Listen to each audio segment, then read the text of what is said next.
escola do mundo, onde eu posso ensinar e aprender. A palavra da sabedoria é a nossa EBD. Deus é o nosso diretor, o Espírito Santo nosso professor. A Bíblia é a cartilha que ensina o caminho, a verdade e a vida. Deus é o nosso diretor. O que significa ser cristão?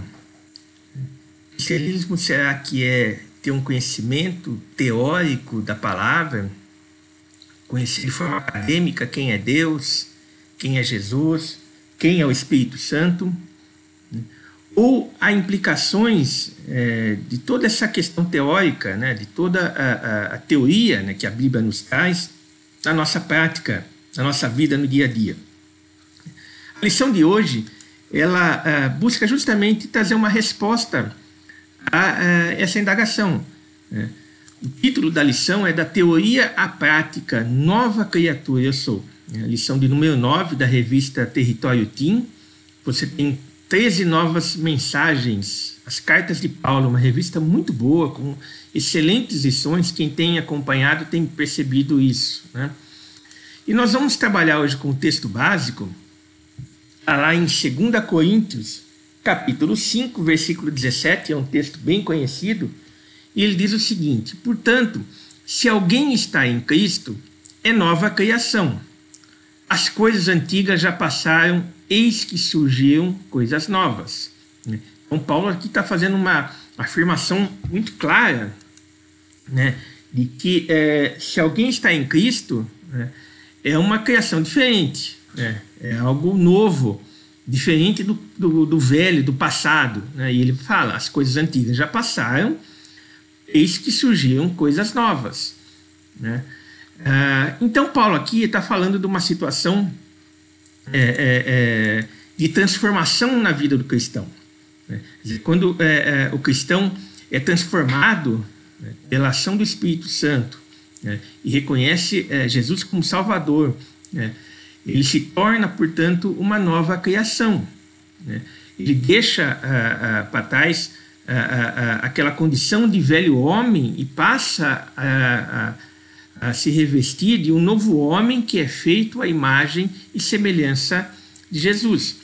Mas Paulo mostra também, de certo modo, que há uma tensão que existe no fato de o crente já ser uma nova pessoa renovada, mas que ainda vive num corpo mortal, e num mundo decaído. Há, portanto, essa tensão, né, que envolve todo cristão, né? Nós somos transformados, né? Nós temos a mente transformada pela ação do Espírito, mas ainda vivemos num corpo carnal, né? E é lógico, né? Isso nos causa, de certo modo, uma tensão, uma oposição entre carne e espírito. Paulo está falando, olha, o fato de nós sermos uma nova criação significa que aquilo que nós somos na teoria, nós também precisamos ser na prática. A transformação que Cristo traz à nossa vida deve se refletir em uma vida que mostre essa realidade, a realidade dessa transformação que Cristo realizou na nossa vida. Então, os objetivos hoje da lição. Primeiro, compreender seu novo status como nova criatura. Quer dizer, o que significa isso, né? Quando Paulo está falando que aqueles que estão em Cristo são nova criação. O que significa isso, né? A lição objetiva, né, mostrar o que significa ser uma nova criatura ou uma nova criação, né? Quais são os conflitos envolvidos, as tensões que nós temos, né, e ainda a necessidade de desenvolver sua nova vida. Quer dizer, nós temos aqui que ser uma nova criação não significa uma condição pronta e acabada, estática, né? Mas exige de nós, de certa forma, o compromisso de desenvolver a nossa santidade dia a dia. Também como objetivo, né? entender que nós temos que ter o desejo de refletir Jesus em nossa vida. Quer dizer, somos feitos nova criação em Cristo Jesus e, portanto, temos o dever de refletir a esse Jesus na nossa vida. Não basta simplesmente nós falarmos de Jesus, né? A forma mais eficaz, eficiente de falar sobre Jesus é através da nossa vida. E também o objetivo da lição é nos ensinar a desenvolver a verdadeira espiritualidade conforme a palavra de Deus. Bom, primeiro ponto, a gente entender o contexto, né, do nosso texto básico, né? Aqui a gente vê, lendo um trecho maior, né, da carta aqui de Coríntios, no capítulo 5, nós vemos que Paulo vai trabalhar nesse trecho acerca de um conceito chamado Ministério da Reconciliação. E qual o efeito desse ministério na vida dos cristãos?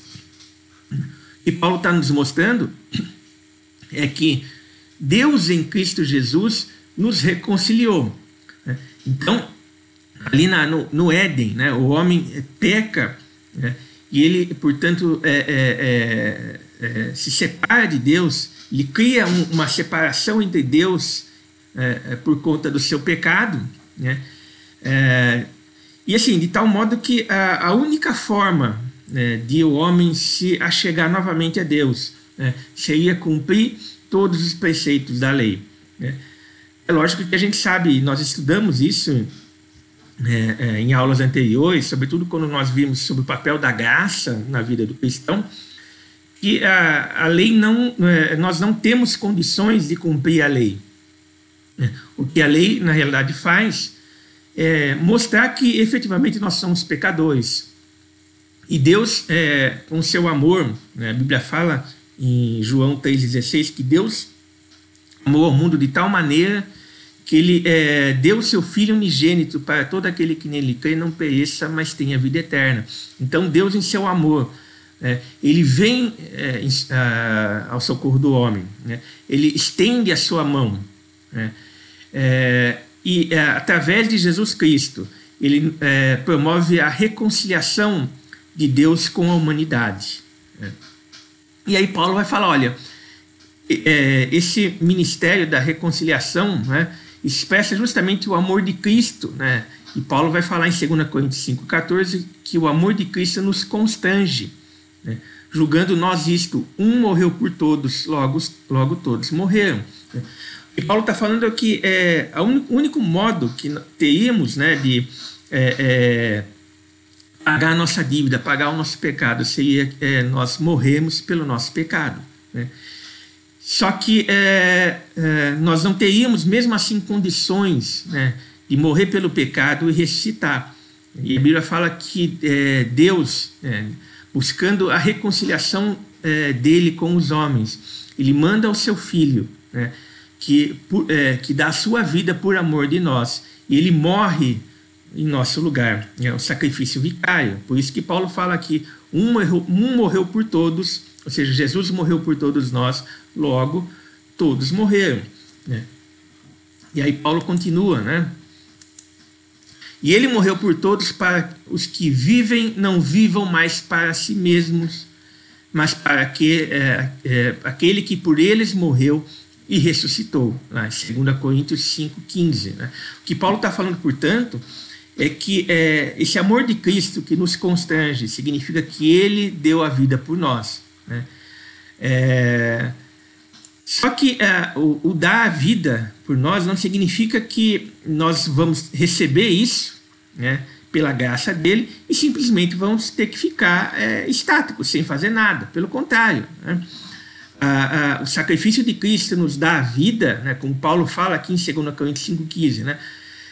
Ele morreu por todos para aqueles que vivem não vivam mais para si mesmos, né? Ou seja, a transformação que a morte de Cristo nos traz, né, a salvação que a morte de Cristo nos traz, ela promove a libertação do pecado, mas para que agora nós possamos viver para aquele que por nós ressuscitou, morreu e ressuscitou, né? Então, a transformação na vida cristã, ela traz essa obrigação, esse dever de que nós deixemos de ser escravos do pecado para que agora nós passemos a viver para a honra e glória de Cristo.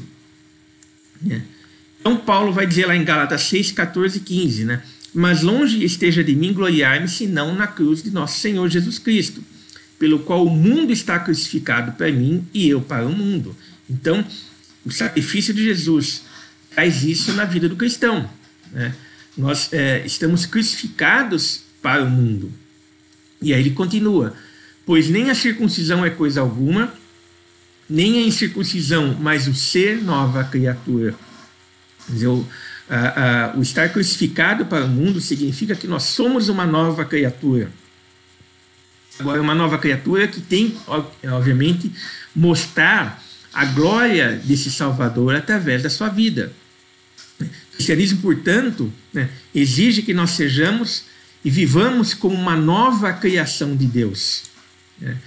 Há uma efetiva transformação através do sacrifício de Jesus, né? E isso é uma transformação que se dá na nossa mente, no nosso coração, mas que também tem que começar a ser refletida e trabalhada em todas as áreas da nossa vida, né?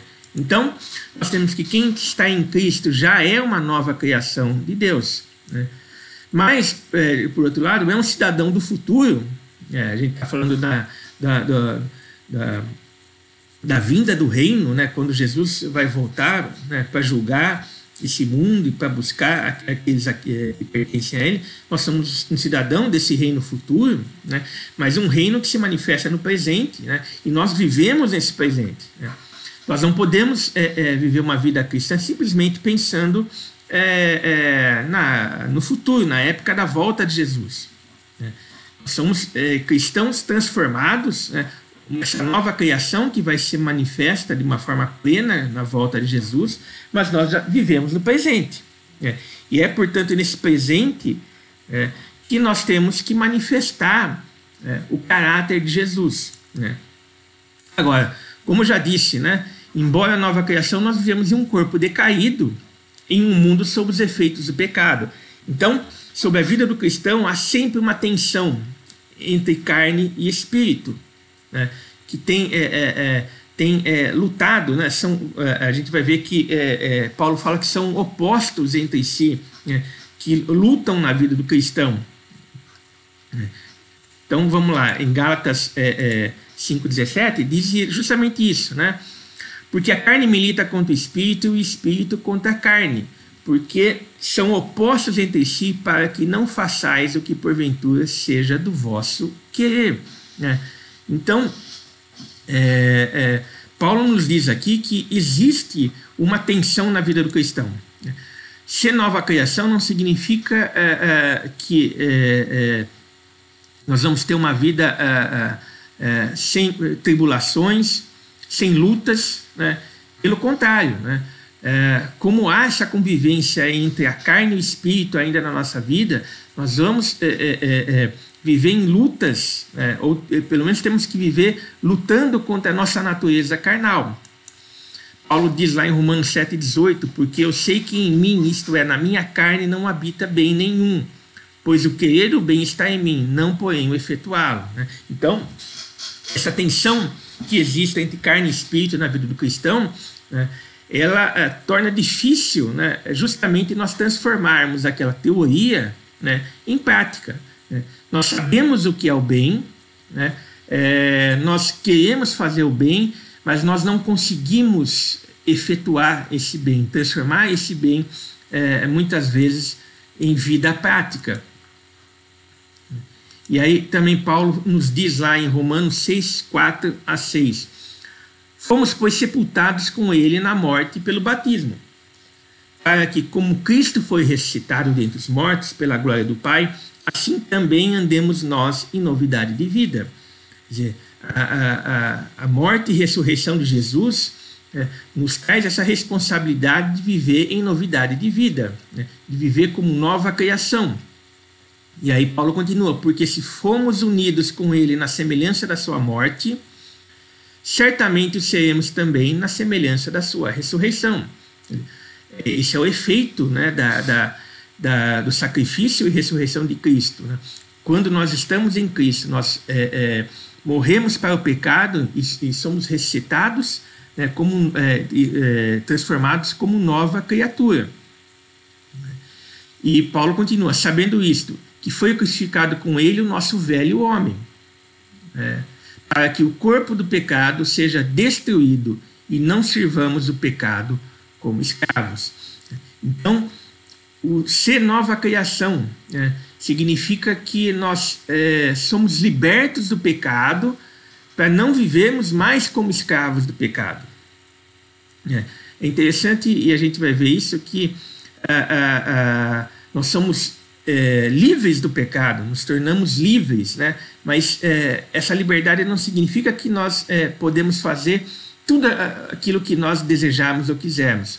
Nós somos agora livres para servirmos ao Senhor. Bom, nós somos nova criação de Deus, né? Como ser, portanto, espiritual? A gente viu até agora que há uma tensão entre a carne e o espírito, né, que lutam dentro da gente. O espírito querendo assumir o controle e nos fazer conforme a imagem e semelhança do Filho, né, e a carne tentando destruir essa imagem do Filho na nossa vida, né. Então, como ser espiritual? Né? Ser espiritual é viver no espírito e não estar mais na carne. Ou seja, ser espiritual é, antes de tudo, crucificar o próprio eu, as próprias vontades, as próprias paixões, né?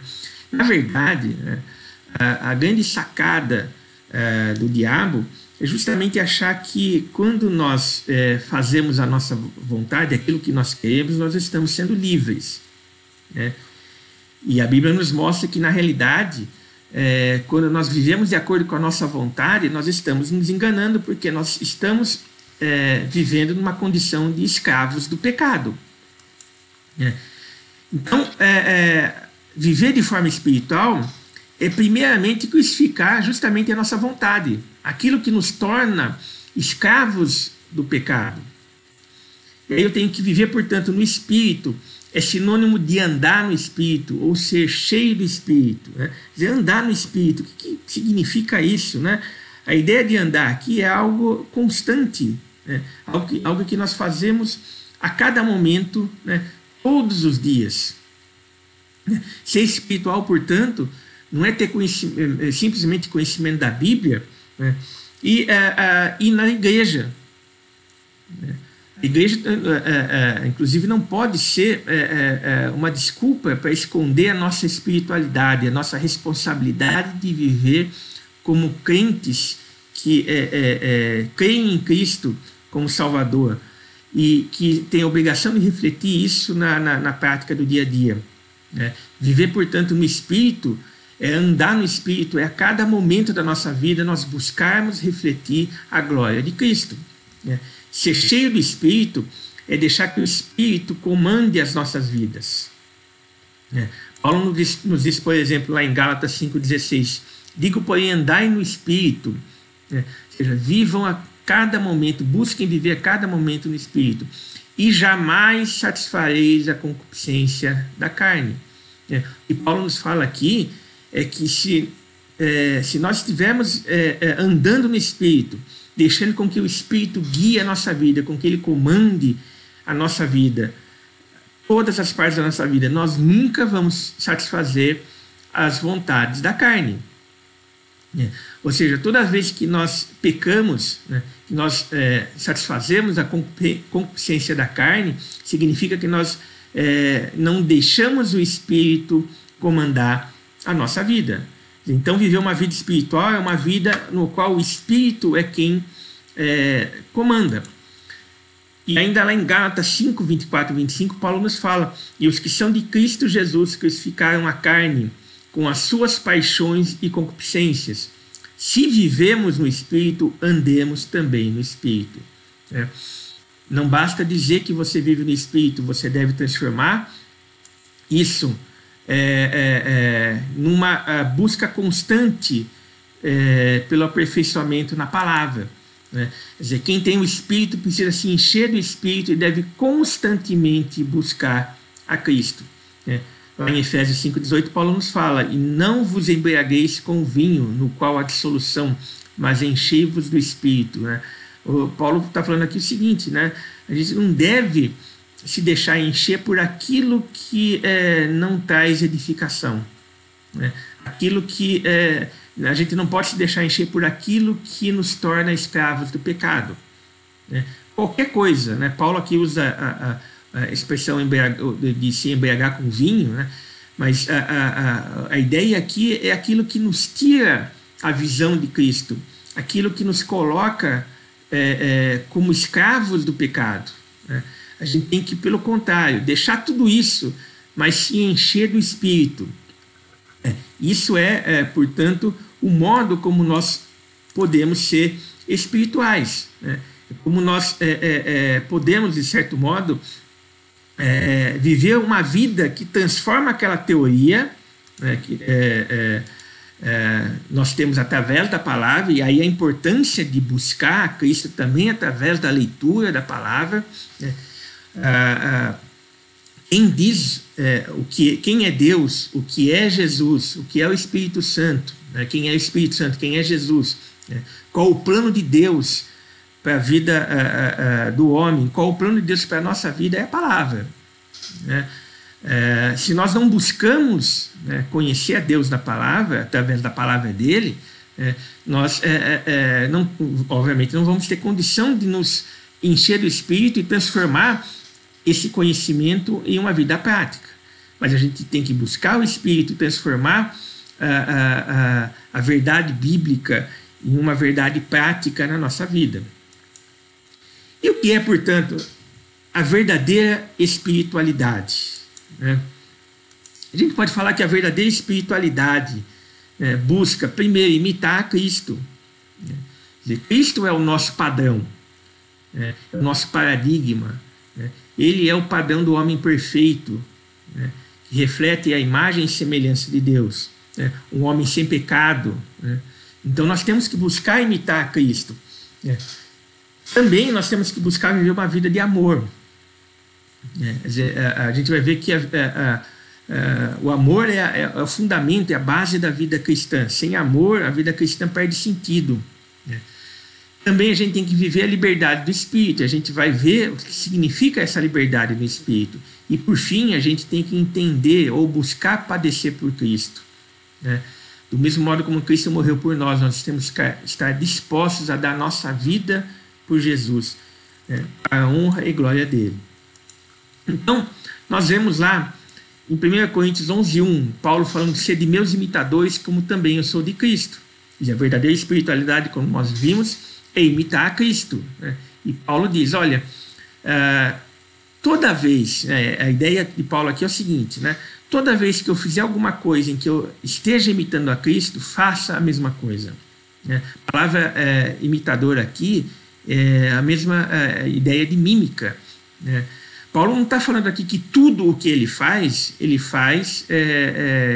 imitando a Jesus. Paulo não tem essa pretensão, mas ele está falando: aquilo que eu fizer e que eu estiver efetivamente imitando a Jesus, também façam. Portanto, a ideia de Paulo é o seguinte, que nós devemos sempre buscar imitar Jesus. Aquilo que Paulo não fazia imitando a Jesus, nós temos que fazer o contrário. Aquilo que Paulo fazia imitando a Jesus, nós temos que imitar ele, fazer igual. Ou seja, o nosso paradigma, nosso padrão, é Jesus. Nós sempre temos que partir dele. Por isso que não existe na vida cristã a ideia de alguém, uma pessoa super espiritual, que se coloque acima dos homens e que possa atuar até inclusive como um mediador. Nosso único mediador é Jesus. Por quê? Porque Jesus foi perfeito, foi homem perfeito, e nós devemos buscar imitar ele. Mas não basta simplesmente eu imitar Jesus se eu não fizer isso com amor. Então a verdadeira espiritualidade é feita com amor. A Bíblia fala que Jesus se entregou por nós por amor. E aí, 1 Coríntios 13, 1 e 2 traz um texto clássico, né, do cristianismo, que diz: ainda que eu fale as línguas dos homens e dos anjos, se não tiver amor, seria como bronze que soa ou como símbolo que retine. Quer dizer, Paulo está falando aqui, olha, você pode saber falar qualquer coisa, qualquer idioma, né? Você vai ser incapaz de se comunicar, ou de comunicar qualquer coisa que seja, se você não tiver amor, né? Quer dizer, na vida cristã, não adianta eu conhecer a Jesus, eu dizer que eu amo a Jesus, eu ser salvo por Jesus. Se eu não tiver amor, eu não vou conseguir comunicar essa verdade através da minha vida. Como Paulo fala, eu vou ser como bronze que soa ou como um símbolo que retine. Faz um som, né, mas um som incompreensível. E aí Paulo continua: ainda que eu tenha o dom de profetizar e conheça todos os mistérios e toda a ciência. Quer dizer, eu posso ter o conhecimento mais profundo do mundo, né? Não há segredo que me escape, né? É isso que Paulo está falando. Quer dizer, eu posso conhecer toda a ciência. Ele diz: ainda que eu tenha tamanha fé, né, a ponto de transportar montes, né? Ou seja, além de conhecimento profundo, se eu tiver uma fé enorme, gigantesca, né, e essa fé venha se traduzir em alguns eventos até sobrenaturais, né? Paulo fala: se não tiver amor, eu nada serei. O conhecimento bíblico sem amor é isso, é ser nada, né? Conhecer todos os mistérios da ciência sem amor é não saber nada, né? Ter uma fé sem amor é mero misticismo, mágica, né? O amor, portanto, ele tem que ser a base da vida do cristão. Nós vivemos ou buscamos viver uma vida para a glória de Deus porque nós amamos a esse Deus, né? Nós buscamos viver uma vida reta, uma vida de acordo com a palavra, porque nós amamos a Cristo, nós amamos aos nossos irmãos, nós amamos a igreja. Então, sem amor, tudo isso se torna sem sentido algum. Outro aspecto da verdadeira espiritualidade, né, é a liberdade. 2 Coríntios 3,17 diz: ora, o Senhor é o Espírito, e onde está o Espírito do Senhor, aí a liberdade. E aqui a gente tem que entender qual que é esse conceito de liberdade que a Bíblia nos traz. Infelizmente, hoje a gente vê muitas interpretações equivocadas do que seja essa liberdade, né? Já ouvi muitas pessoas falarem que nós somos livres do pecado, não somos mais escravos do pecado. Isso é uma verdade e, portanto, nós podemos viver a vida como nós queremos. Isso é uma mentira, né? A Bíblia nos fala que nós somos libertos, né, do pecado, nós somos libertos dos grilhões do pecado, da escravidão do pecado, né, mas para agora sermos servos do Senhor, né? Nós somos livres, portanto, para adorarmos ao Senhor, para vivermos uma vida não debaixo das garras do pecado, né, mas agora debaixo das mãos do Senhor da graça, né? Então, liberdade no Espírito não significa libertinagem, não significa fazer o que você quiser, mas agora você é livre, né? Lembra que a gente leu lá em Gálatas 5,17 que é uma luta entre o Espírito e a carne, né? E cada um busca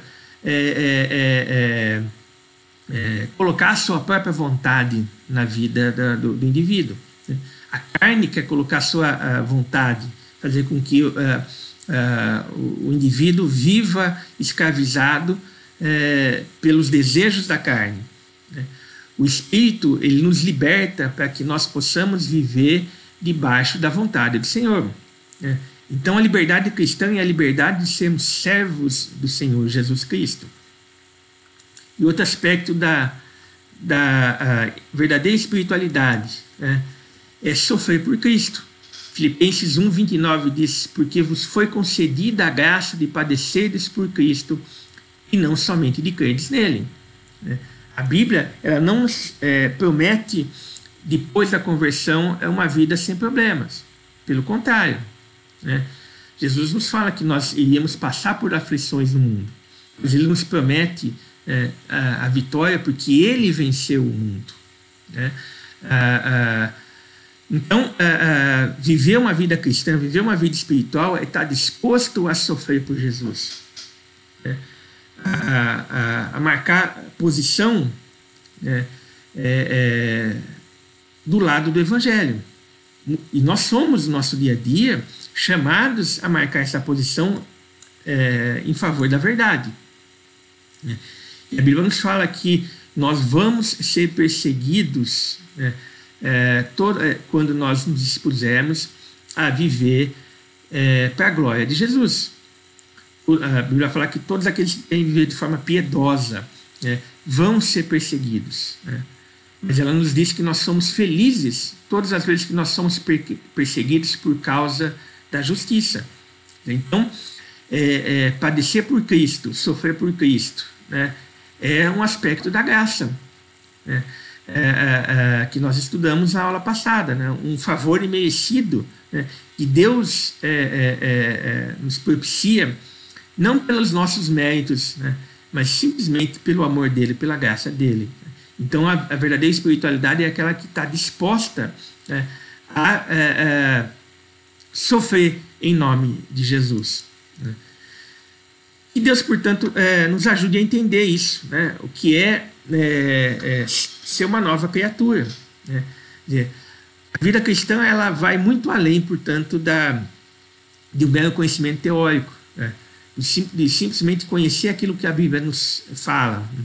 Passa por isso, mas transforma esse conhecimento, essa intimidade que nós temos com o Pai, né, com o Filho e com o Espírito, se transforma em uma vida prática, onde eu busco e eu tenho desejo de mostrar o caráter de Cristo na minha vida. Que Deus nos ajude a entender isso e a viver de uma forma que honre e glorifique ao nome dele.